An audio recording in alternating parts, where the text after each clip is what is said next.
présenter le drama qui s'appelle Devil Beside You. Alors, c'est un drama taïwanais de 20 épisodes qui dure 45 minutes chacun. C'est un assez vieux drama car il date des années 2000, mais il a assez mal vieilli. Cependant, l'histoire est plutôt intéressante. Alors, je vais vous faire un résumé. Alors, on a Xiwei qui est amoureuse du capitaine de l'équipe de basket de son école qui s'appelle Yuan Yi et décide de lui avouer son amour en lui donnant une lettre. Elle se tient devant l'établissement et l'attend devant pour lui donner la lettre. Elle attend comme ça en tendant la lettre, la tête comme ça. Et puis elle le voit arriver. Donc elle lui tend la lettre, mais Yuan Yi passe devant elle sans même la regarder. Et donc là, c'est un choc pour Xiwei quand elle se retrouve face à face avec le fils du principal de l'établissement, qui n'est d'autre que le fameux Ameng.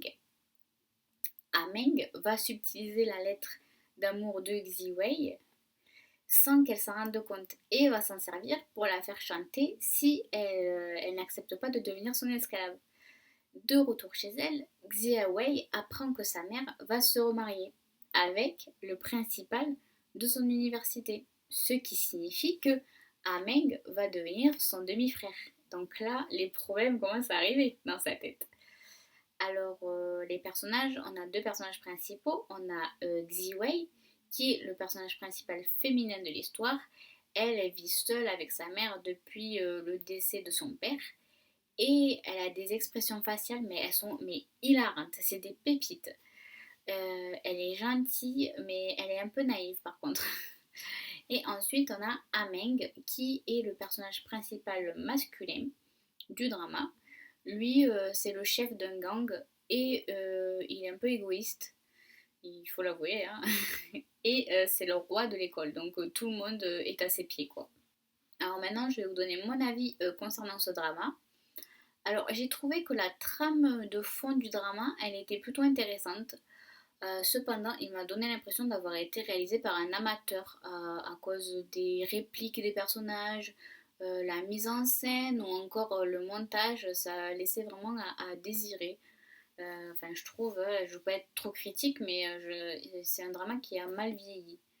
Les personnages m'ont à la fois fait de la peine, mais aussi agacé car ils ne semblaient pas très futés, on va dire. Certaines scènes, elles étaient un peu trop gênantes à mon goût, mais la fin du drama, elle est convenable, tout comme le drama en entier.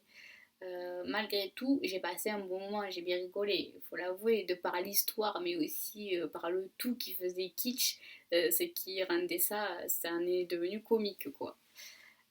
Pour la note, je lui ai mis un 10 sur 20 parce que je pouvais pas mettre plus, c'était vraiment... ça avait trop mal vieilli à mon goût. Je vous conseille de le regarder si vous avez envie de voir de vieux dramas.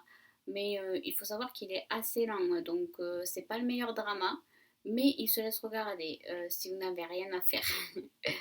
Je vous fais des bisous et on se retrouve pour une prochaine vidéo. Prenez soin de vous.